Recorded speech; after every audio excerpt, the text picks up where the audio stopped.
पति, पत्नी और नौकरानी। शीतल और अभिमन्यु की शादी को 5 साल हो चुके थे, लेकिन अभी तक उनका कोई बच्चा नहीं हुआ था। इसकी वजह से शीतल और अभिमन्यु परेशान रहते थे, लेकिन उन दोनों से ज्यादा परेशान थी शीतल की सास, यानी अभिमन्यु की माँ जानकी देवी। जानकी देवी चाहती थी कि जल्दी से जल्दी उनकी गोद में पोता या पोती आ जाए, और इसीलिए वो अपनी बहू शीतल को लेकर एक दिन हॉस्पिटल पहुंची।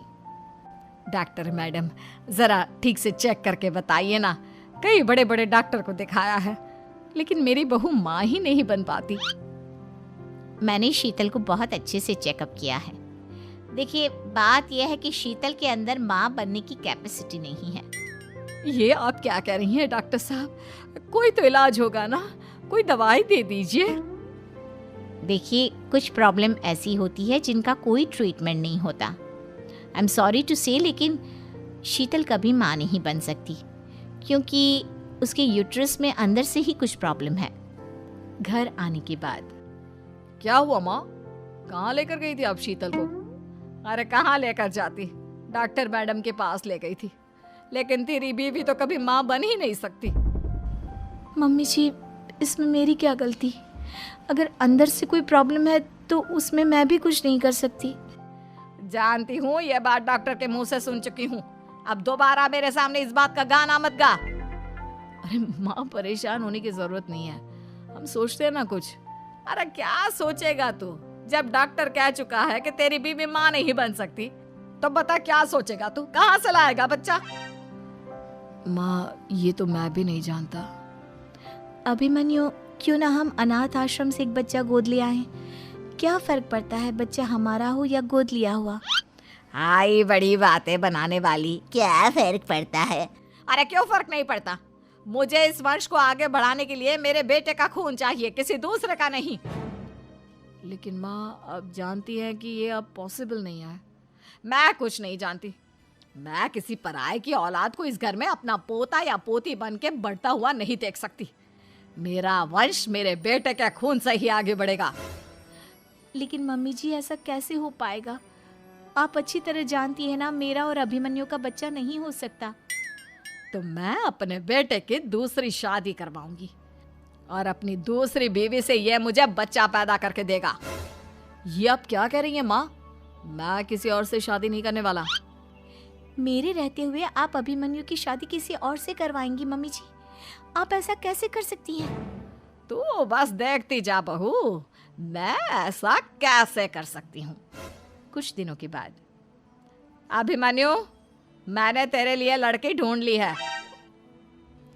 माँ, मैं आपको कितनी बार समझाऊं, मुझे किसी से शादी नहीं करनी है। पहले मेरी बात सुन। ये जो चमेली है ना, हमारे घर में काम करने आती है, वो तुझसे शादी करने के लिए तैयार है। मम्मी जी, आप अभिमन्यु की शादी एक नौकरानी के साथ करवाएंगी? वो इसलिए क्योंकि चमेली दिखने में बहुत खूबसूरत है, बच्चा भी सुंदर ही होगा।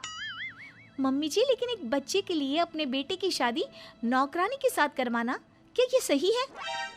अगर अभिमन्यु ने शादी नहीं की ना, तो मैं अपनी जान दे दूंगी।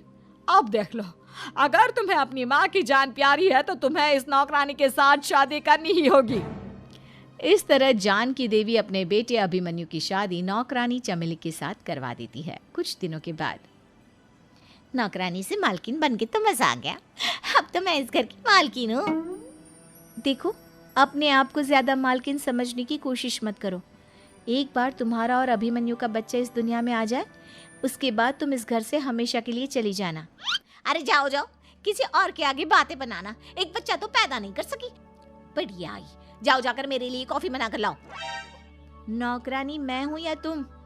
मम्मी जी, देखिए ना शीतल मुझसे किस तरह से बात कर रही है। शीतल, तुम्हें पता है ना चमेली प्रेग्नेंट है, मेरे बेटे के बच्चे की माँ बनने वाली है। वो जैसा कहती है वैसा करो। लेकिन मम्मी जी, वो मुझे नौकरों की तरह ट्रीट कर रही है।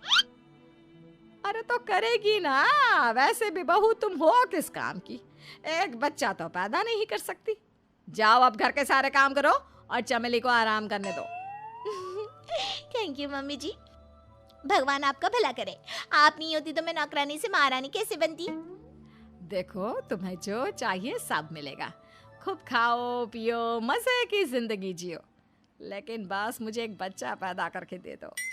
कुछ दिनों के बाद, मम्मी, बच्चे के लिए आपने मेरी शादी चमेली के साथ करवा तो दी, लेकिन दिन और रात का चैन मिट गया है।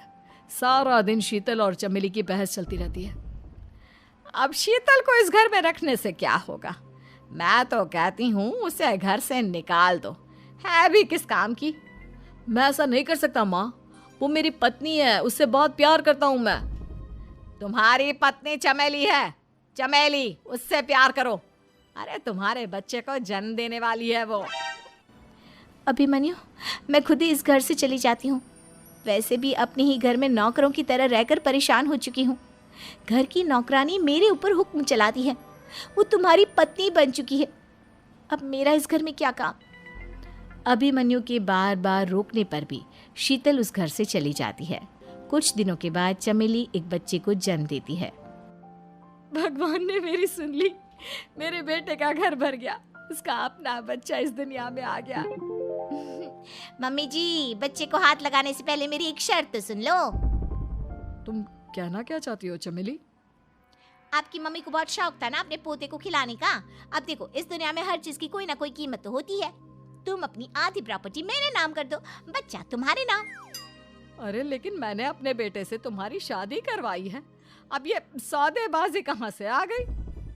जो औरत अपनी बहू को घर से निकाल कर एक नौकरानी के साथ अपने बेटे की शादी करवा दे, वो तो सौदेबाजी कर ही सकती है ना। उसका कैसे भरोसा कर सकते हैं? मुझे बस आप लोगों की प्रॉपर्टी चाहिए, उसके बाद ही बच्चे को आप हाथ लगा सकते हैं। मैंने कहा था ना मम्मी, आप गलत कर रही हैं। देखिए, उसका नतीजा आपके सामने है। जब शीतल को पता चलता है कि अभिमन्यु और चमेली का बच्चा दुनिया में आ गया है, तो वो अपने घर पहुंचती है। अभिमन्यु, कहाँ है आपका बच्चा? क्या मैं उसे देख सकती हूँ? कुछ भी मत पूछो शीतल, माँ की हुई एक गलती हम लोगों पर भारी पड़ रही है। वो नौकरानी अपनी औकात पर आ गई है और अब हमसे अपनी आधी प्रॉपर्टी मांग रही है, वो भी बच्चे के बदले में। एक बात कहूँ अभिमन्यु, आप उससे कुछ भी देने से मना कर दो। अरे कैसी बात कर रही हो? मेरे बेटे की औलाद है उसके पास, ऐसे कैसे मना कर दे?